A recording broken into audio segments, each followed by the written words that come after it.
Hi everybody, I'm Kathleen Jean-Pierre, a business development manager at Google, and welcome back to the Google and W Promote video series. And today I have the pleasure of hanging out with Mike Mutner, the CEO of the W Promote agency. Thank you for having me. And today we have a very exciting topic. It's called the 3 magic buckets for allocating budget. So what are the 3 magic buckets, Mike? The 3 buckets. So we came up with this way of thinking about budgeting. And the idea is you're going to think about budgeting in 3 different ways. The first is what we'll call the ROI bucket.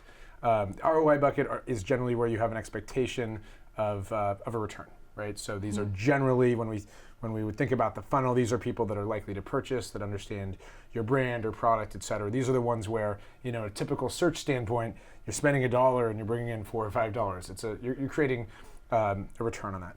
The second bucket, which is a little bit different, is your brand bucket. This is where we're saying, okay, we want to raise awareness. We want to draw attention to your brand. There's not an expectation that there's going to be an immediate ROI. We're reaching people that may not know about you or know that they won't.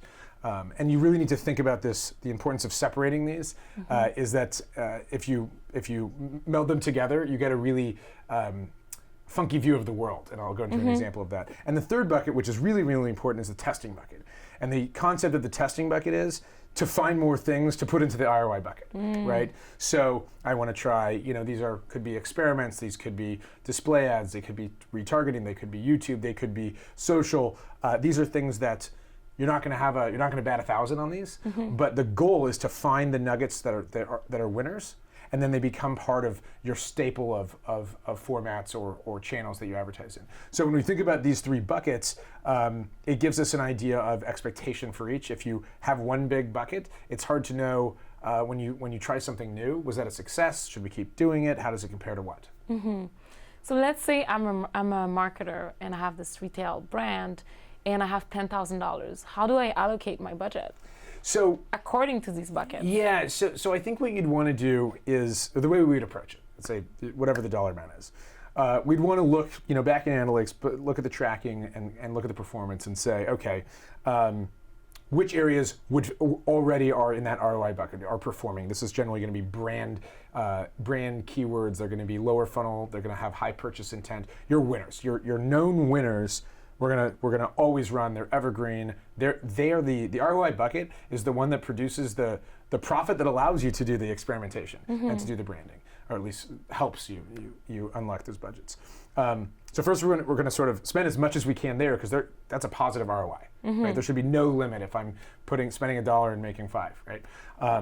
Then we're going to look at the other pieces and kind of fill out your budget. So if you had $10,000 to spend and only 5,000 of it, you didn't really have a way to spend more than 5,000 that's already producing this known ROI, then we'd want to think about splitting the remaining across testing and kind of this awareness and branding and introducing new people to the brand.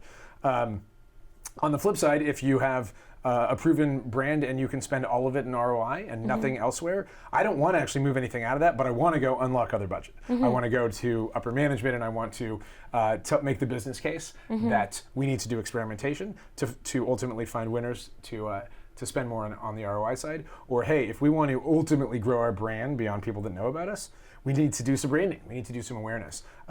So I think that would be the starting point of how to allocate any amount of money, really. Got it. So search has long been super ROI focused. So in contrast, upper funnel marketing returns are very low ROI. Yes. How do you address that? So interestingly, part of the addressing is introducing this concept of the buckets that we're talking about, right? Is to be able to say and articulate clearly the mechanics of what's going on. I'll give you an example. Tom's Shoes came to us years ago when they were kind of just blowing up in the first place, and they said, okay, this is what we're spending and we're getting $10 conversions. Let's go help us get more $10 conversions. And when we looked under the hood and looked at the actual data, it turned out was not really an accurate view of the world. They were getting $2 conversions of people that knew about Tom's, and people that didn't know about Tom's that were searching for canvas shoes or whatever. It was like a $20 conversion, right? There was no such thing as a $10 conversion in their campaign. Yeah. It didn't exist. But when they averaged it together, it looked like conversions cost $10. What it really meant is their captive audience of people that knew about them, the ROI bucket, they could convert at $2. But there's only a finite number of those people, right? They maximize that part of the funnel. Absolutely. There was just only so many people that knew about Toms, right? And then the people that didn't know about Toms converted at $20, which they considered very expensive. But every person that converted at $20 was going to be somebody else later that would convert at $2. You're introducing somebody new to the brand. That was a really important takeaway for them. And the similar thing happens to anybody that has one bucket and one average, and they think that everything sort of spreads out equally in there, when in reality there are huge variances in the efficacy of budgets and different areas that you spend, different places in the funnel, or in this metaphor, the different buckets. Awesome. Thank you so much, Mike, for joining us today. Very, very insightful. So thank you for watching, and please stay tuned for more of the Google and W Promote video series. Have a good one.